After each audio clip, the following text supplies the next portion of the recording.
I was having a lot of sinus infections. My sinuses were clogged, pressure, headaches. That's Karen. She's suffered for years with chronic sinus infections. You don't feel like doing anything when you feel like your head is completely clogged and the pressure is just, it's just not fun. Always walking around with a headache. Now, her issues are gone. How? A minimally invasive procedure done in the office called the Smart Sinus Procedure. I really did not know what it was like to feel like you're really breathing and not being so clogged up. I would do it again in a heartbeat, and I would definitely recommend it for someone else. Do you suffer with chronic sinus infections, facial pain, pressure, headaches? Find out if the Smart Sinus Procedure is right for you. Set an appointment today with Smart Sinus. Call 847-969-5000. 847-969-5000. 847-969-5000 or visit smartsinus.com. That's smartsinus.com. You are listening to the Wealth Formula Podcast with Buck Joffrey. Get ready to change your life. Welcome, everybody. This is Buck Joffrey with the Wealth Formula Podcast. I want to remind everybody, first and foremost, to go to wealthformula.com and make sure you download the special report on how to save thousands of dollars in taxes that I think you will find very useful. And also remember, there is an entire website there of basic financial information, which I think is really important in order to understand and navigate this financial world that we live in. You know, none of the things that you hear are really that difficult to understand. It's just a language you have to learn to play the game. So make sure you do that. Go to wealthformula.com. And also, if you like this show, give me a review on iTunes so that other people know that it's a show worth listening to. And also share it with your friends if you have an opportunity. These are all ways that we can build our own community, because it is with larger community that we're actually going to be able to create increasing amounts of leverage on this show and get even more opportunities come our way. So that is the entire philosophy behind Wealth Formula Podcast, is to create a community that we can leverage and create better opportunities for ourselves. Now, today we are going to do a show that's another Ask Buck show.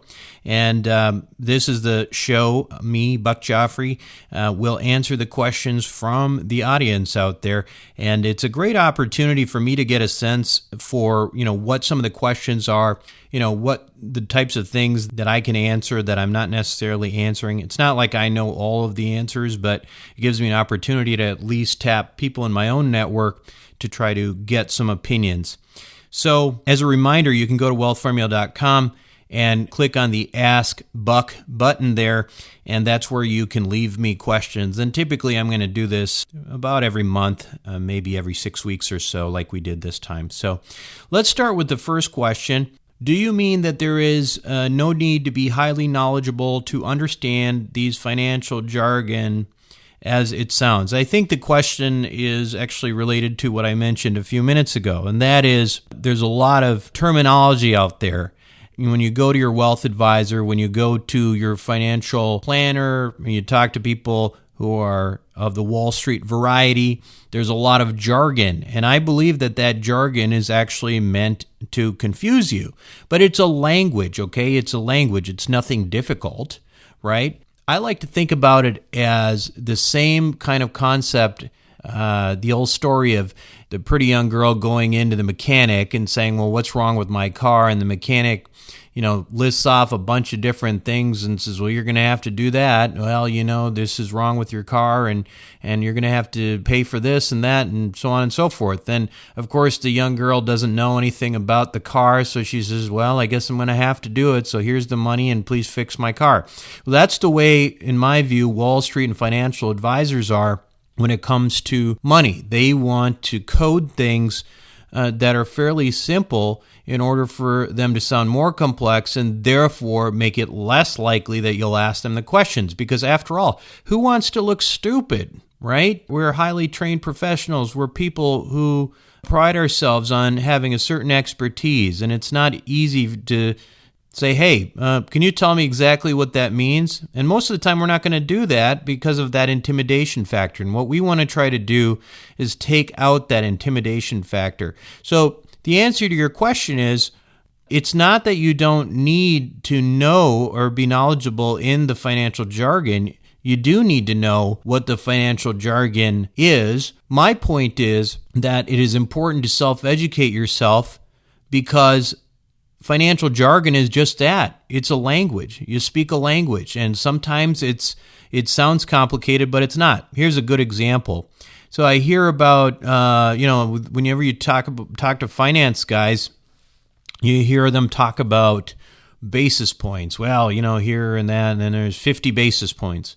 Well, what the heck is a basis point, right? So all a basis point is it's like 100 basis points is 1%, right? So 50 basis points is 0.5%. So that's all they're saying. When they say 50 basis points, it means 0.5%. So why not just say 0.5%? Well, because then you might understand it. That's why. And also, obviously, there are just, with every profession, I'm a physician, we have our own language as well, right?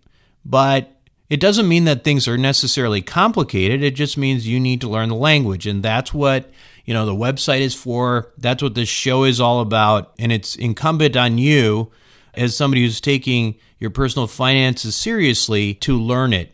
Because as I've said before in a previous podcast, I think we're in times right now that if you don't take those steps to educate yourself, you could end up one of those high-paid professionals dying broke like I talked about on, I believe, the last show.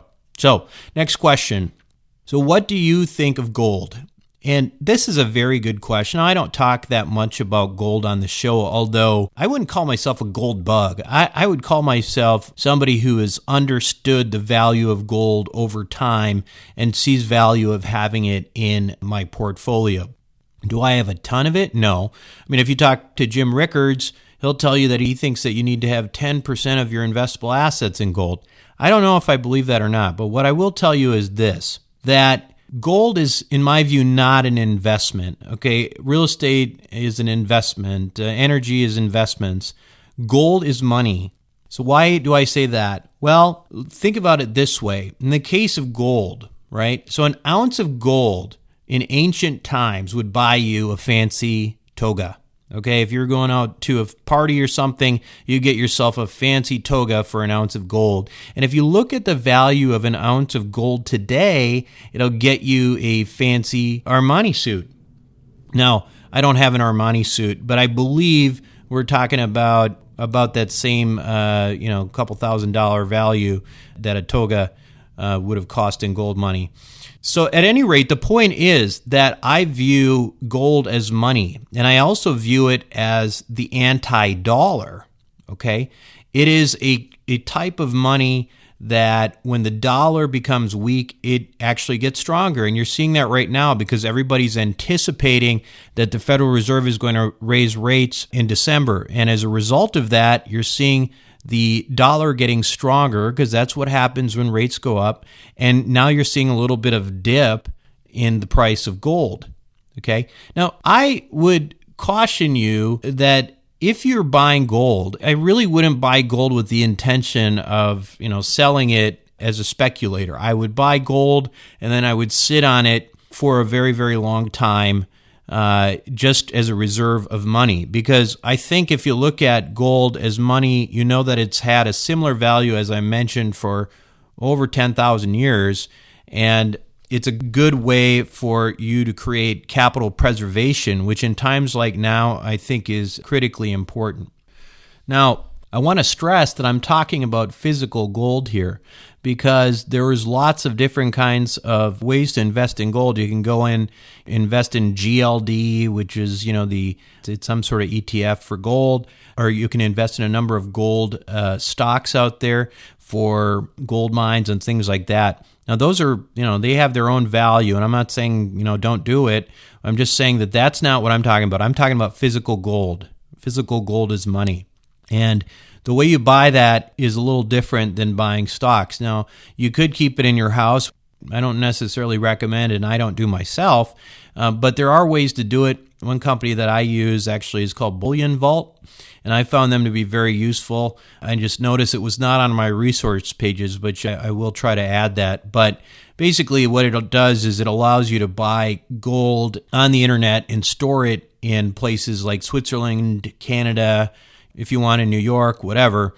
And so I think it's a great little tool, and the fees are not terrible. So check out Bullion Vault if that's of interest to you. So let's see. That's pretty much what I have to say about that question. Another question, the question is, well, why do you say that an inflation is inevitable? I'm hearing from others that they think we are in deflation. I'm not saying that we're not in the middle of a period of time when deflationary pressures are strong. In fact, that is definitely the case. I mean, if you look at it, I read an article recently that said that the cost of food was going way down. And as we know, energy prices are low. Oil is low, very low compared to a couple years ago. These are clearly deflationary pressures. And if we let the economy work the way it's supposed to work, which means not intervening with monetary policy with the Federal Reserve, we would almost certainly have deflation. But here's why I don't believe that that's what's going to happen in the long run. I believe it's not going to happen because of a simple fact. The fact is that the economy right now is growing at maybe 1% per year at best, and it's really sluggish. Okay, the national debt is growing, and it was like, $19-20 trillion now. And just like any debt, there is, we have to pay for the debt. We have to pay for the interest on that debt. And the only way that we have to do that is through taxation. Okay? Now, if the economy is only growing at 1%, but the national debt is growing significantly more, and our interest payments are rising faster, then we really only have two choices, right? We have more than two choices, but the main two choices are either we default on our national debt, right? Our interest is going up faster than our tax revenue, so we default on our national debt. Or the other option is we artificially create some kind of inflation so that wages go up nominally and we can tax our way into paying off our debt. So, for example, we may only have a real growth of 1% per year, but if we are able to crank up inflation by printing money, by helicopter money, by artificially continuing to suppress interest rates for longer and longer, we might be able to get the inflation rate up to, say, 4%. So 4% inflation plus one nominal would be a 5% growth of the economy. Now, 5% growth of the economy, even though that 1% is real, would actually allow us to continue to pay off our national debt. Now, I actually think that this is probably what's going to happen. And so I think it's really, really important to prepare for that. So for me, it's not really just speculation, right? I think inflation is inevitable. And I think there's a good chance that we'll have hyperinflation. If you look back into the 70s even, with the oil crisis and everything, we had something like 50% inflation in a matter of 5 years. I mean, this is stuff that there's plenty of precedent for. And I keep hearing people saying, well, this is not Zimbabwe and this is not, third world countries where hyperinflation happens. Well, I agree. I don't think we're going to get, I don't think we're going to turn into Weimar Germany and, walk around with barrels of dollars to pay for a gallon of milk. But I think that the double-digit inflation times are almost inevitable. It's almost the only way out for us to be able to pay down our debt, and therefore it's important. So what can we do in order to hedge our bets? Well, we've talked about this on this show many times. So it's sort of a if you can't beat 'em, join 'em approach to investing. The worst thing you could do in an inflationary environment is just to keep your money in the bank, right? Well, let's go back to our example of 1% real growth in the economy, but then you've got, say, 4% inflation, we said, right? So if you had 4% inflation, but you were getting less than 1% interest from the bank on the money on your deposits, you're actually losing money, right? In real money, you're losing about 3% per year, not gaining 1%, because inflation would essentially devalue your money. So what we want to do is we want to invest our money in places where inflation is going to have an impact. So what happens when there's inflation? Rents go up. People have to live somewhere. So what do? We invest in real estate. Energy prices go up. So what do? We invest probably in oil and gas, not anticipating in necessarily a overnight rise in prices, but in reality, I believe that it is inevitable for oil prices to go up. Alternative energy, that's another place. Energy, we have to have energy, and energy prices will go up. Fundamentally, when you calculate inflation, energy values are there. Food, fine art, these are things that are all affected by inflation, and that's where we ought to be putting our money. Now, again, if you look at gold in that equation, gold as it is, as I've called it, the anti-dollar, if there is hyperinflation, you will see significant increases in the price of gold. So effectively, that's what I believe. That's why I believe there will be inflation. And even though there are current deflationary pressures, I believe that the Federal Reserve will do everything it possibly can to make it so that deflation does not prevail, because we simply can't do it. Because if we do it, we'll default on our debt. So hopefully that answers that question. Okay, next question. This is the last question here. Do you believe all debt should be paid off before investing? It's actually a really good question. As you know, there's good debt and there's bad debt. Robert Kiyosaki talks about that, right? So bad debt is the kind that you put on your credit card, you buy a pair of shoes, or you buy, some really fancy watch or an Armani suit or something like that. Luckily, I don't have those kinds of tastes, so I don't generally put a lot of money on my credit cards like that, okay? Now, that's bad debt. It doesn't give you any value, and you're just losing money on top of the silly things that you already spent your money on. So that's bad debt. So I think you got to pay those off. When I was a resident, or when I finished my residency, I had a bunch of credit card debt. One of the ways that I figured out which ones to pay off first was by calculating a return on investment. It was very theoretical, but it made me feel good about paying off debt. So, for example, if I had a credit card that I have $5,000 on and I had a payment of $100 per month, what I would think to myself is, okay, well, if I paid this $5,000 off, then I would save $100 per month, and that would be $1,200 per year. I know it's not quite that way, but that's the way I would think about it, because I'd only pay off the interest typically. So that would be $1,200 over $5,000. Now, that's actually a pretty darn good return. So that's a good way to think about it. So that's how I would pay off my credit cards. Now, good debt, I am actually a big believer in good debt. The good debt is debt that helps you make more money. Okay, now, so the classic example of good debt is mortgages that you take out on investment real estate. When you take out a mortgage on investment real estate, it actually increases your return on investment. It does something else too, which is really important in the case of real estate.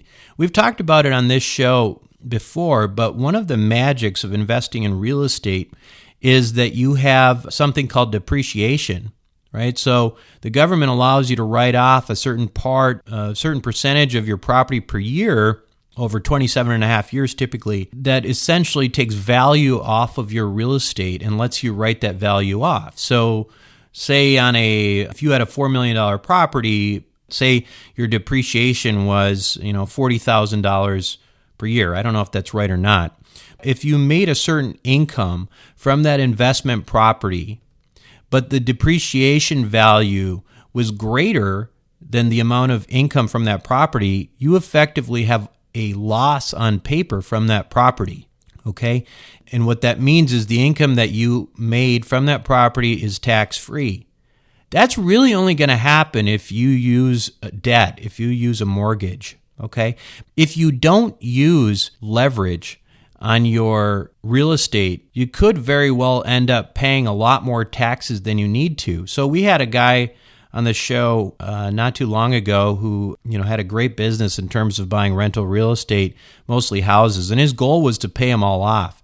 Now, my personal view is that I wouldn't do that. And the reason, again, is if you pay them all off, you might increase the income you make, but you're going to all of a sudden start paying a bunch of taxes on money that you never had to pay taxes for. All right, so that's good debt, right? Good debt makes you make more money, makes you have a higher return on investment. I think where it gets sticky is when you start talking about, like, okay, how about your home, your personal place, with the place where you live? Should you have a mortgage, or should you try to pay that off? I think this is a little trickier, and it gets a little bit more complicated. Now, obviously, your house is not something that puts money in your pocket, and by Robert Kiyosaki's definition, that is not an asset. It's a liability, and presumably you don't want to have liabilities. But here's the thing. If you own a house, say you bought a house for $100,000, you put a 30-year mortgage on it, so you have 30 years to pay that off. If you really did wait 25 years or 30 years to pay that, say you paid 25, you waited 25 years later, that $100,000 house is probably going to be worth a heck of a lot more. And not only that, but inflation over that 20 to 25 years is going to make the amount of money on that mortgage pretty much meaningless. And therefore, I think, in my opinion, although I go back and forth on this, it makes a lot more sense to keep that kind of debt around than it does to pay it off. Now, obviously, it changes a little bit if you are living way over your means. I mean, if you're paying 60, 70% of your monthly income to your personal residence, well, I think the big thing is you got to get it down to, something that's a lot more manageable, and then you can think about leveraging. So just because I think leverage on a house is something that generally I would say is a good thing, even for your personal residence, I would say that you have to make sure that it is something that you can easily afford. Otherwise, you'll get yourself in trouble. Anyway, I think that's about all the time we have for questions today. Now, again, I do want to remind you to take advantage of the wealthformula.com site. You can go there and you can ask questions for the next show. You can click on Ask Buck. And also you can go to a tab called Invest With Me. Now, this doesn't mean going to be, giving me money or something. What it means is that we are building a community of people here on the show. You've heard a number of my colleagues and people I trust on the show already, but what we're trying to do is trying to create a more intimate community where we can communicate with one another. And if you click on Invest With Me, we can have a conversation about where you're at and what your goals are, and I can share with you a little bit more about what I know, a little bit more down in the weeds. So you can go to that, the Invest With Me tab. And, of course, there's the special report, which I talked about before, and who doesn't want to save thousands of dollars in taxes. Finally, the show has some very loyal listeners, and I do welcome some of the very positive feedback that we've gotten. But I think we've got to try to spread the word because, in my view, I'm an evangelist for the cause here. We want to stop giving our money to Wall Street because Wall Street doesn't make us money. It takes our money. Right? Wall Street is not there to help us. And we want to be able to try to spread the word. And so what that means is trying to get our message out to more and more people. So if you know people you think would benefit from what we're talking about and joining our community like this, make sure you do that. Give us a review on iTunes if you're enjoying the show. And I will see you next time. This is Buck Joffrey with the Wealth Formula Podcast. Thank you for listening to the Wealth Formula Podcast. Visit us on the web at wealthformula.com. The information contained in this podcast are opinions, not fact. As always, consult your own financial team before making any investment. See you next time.